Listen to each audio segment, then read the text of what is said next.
President Trump dismissing the massive security breach created by his top national security officials because the operation was ultimately successful. There was no harm done because the attack was unbelievably successful that night. Fareed Zakaria, host of Fareed Zakaria, GPS, is here now. So, Fareed, what does this whole incident reveal about this administration? Well, that's a great question. Let me just begin by pointing out, Aaron, that we don't know that the attack was successful. Saudi Arabia inflicted these kind of bombing attacks on the Houthis for years and were ultimately not successful in actually defanging them. So, but put that aside for a minute. Look, what the broader issue this reveals is an administration that has kind of contempt for the processes and institutions of the liberal democratic state that the United States has built. You know, it's go into a department if you're Doge, don't bother to learn anything about the process or the procedures, fire everybody. You're at the NIH, just stop all the grants. You know, there have been these elaborate procedures by which scientists get funded. No, stop that all. Go into the courts, and the courts ask you for documentation, for reasons why you're deporting people. And they just don't provide them. They're effectively defying court orders. And the courts and the judges are saying, look, you're not following the normal procedures we do. So this is really, to my mind, the most vivid example of this complete disrespect for the institutions, the norms, the procedures by which the American state, the American democracy has been functioning, because a lot of these people have contempt for all of this. This is, at the end of the day, to them, the deep state. Well, what this reveals is sometimes it's the deep state has deep security procedures for a reason, to protect lives. You know, I'm also curious, the response around the world, Fareed, has been, and from European allies, rather muted. Obviously, you saw Europeans in this thing called, nobody wants to help them, God forbid, right? They were called pathetic. And there's more of where that came from, Vance's Munich speech, right? We all know that. And yet, the context is, I don't know if you saw this today, but the EU put a thing out today citing rising global tensions, saying that citizens should stockpile 72 hours worth of food and other essentials in event of an emergency, whether that be a war or an attack, right? This is Europe, and they're being told to do that. I mean, it's sort of, you read that and you pause. In the context of this Signal chat, what are the top echelons of the European government, European national security? What do they really think about this? So there are two things going on. One, there is a bit of surprise and bewilderment about the callousness towards these security procedures, because the U.S. has always been the gold standard on all this kind of thing. The U.S. has always been the place where if the Secretary of State, let alone the President, goes somewhere, they have to construct a SCIF, a special compartmentalized security booth in which emails, phone conversations take place so that nothing is revealed, because the United States is the only global superpower with military power around the world. So there's always been the sense that the U.S. Does this stuff at the ultimate standard of security. But the larger issue again here is what it revealed, particularly in Vice President Vance's comments, which, really he represents the kind of ideology, if you will, of MAGA, which is that the United States for 80 years has seen itself as the protector of the free world, as the guarantor of the security of the free world. It is at the center of it, right? But what was revealed is that J.D. Vance thinks of it more like we're running a protection racket.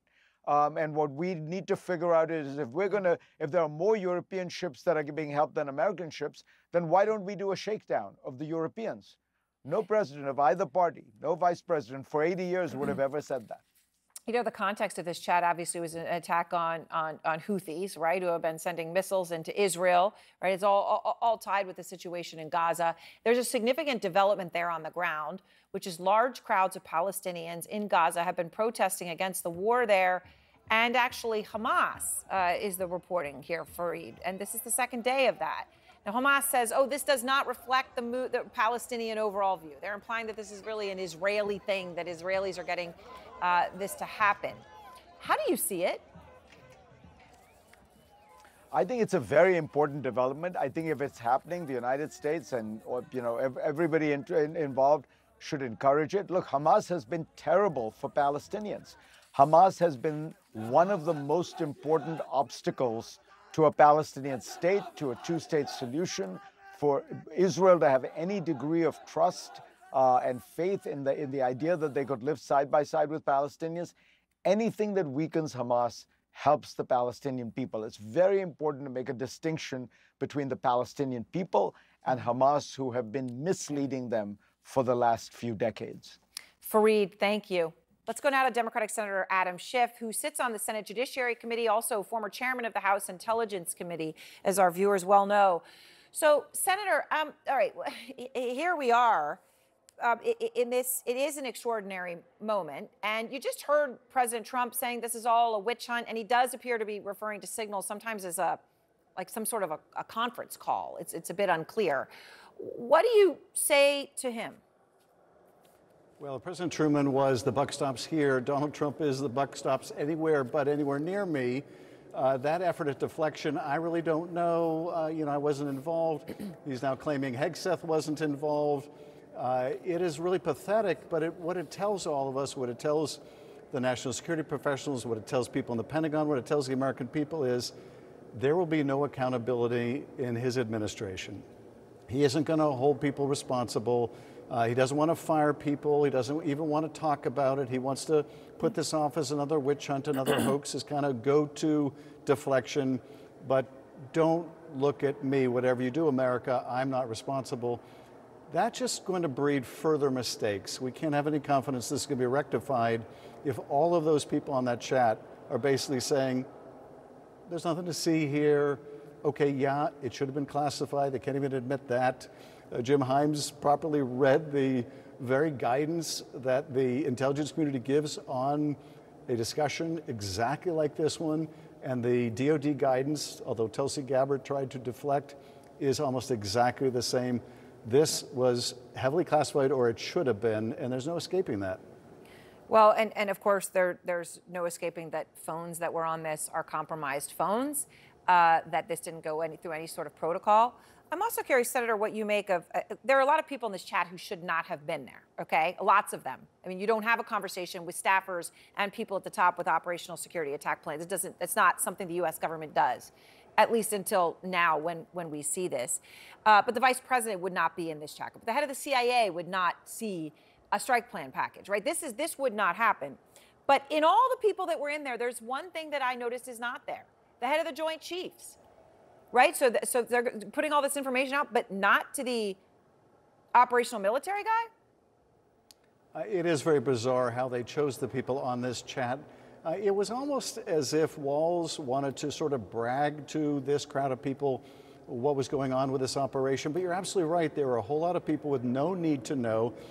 It is, yet another element of why this was so poorly handled, and that is they shouldn't have been talking about this on Signal. It should have been highly classified. They should have had nowhere near the participants in this conversation, even in a classified space. And then to essentially deny or try to denigrate the seriousness of this means that they're not going to address it. It is the sign of both the inexperience and incompetence of a lot of these people. Hegseth way out of his depth. He passed by a single vote. That vote was J.D. Vance in the Senate coming in to break the tie. That has not aged well.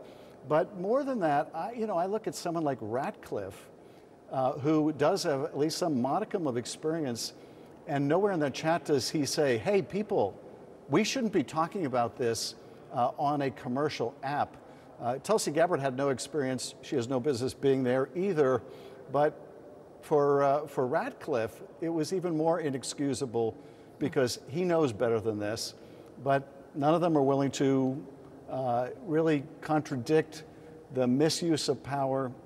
They really seem like they're drunk with power, and there's a kind of arrogance about what we witness in this chat. Arrogance towards our allies, arrogance towards national security protocols that should be followed, just incompetence and arrogance, which is a dangerous mix for the country.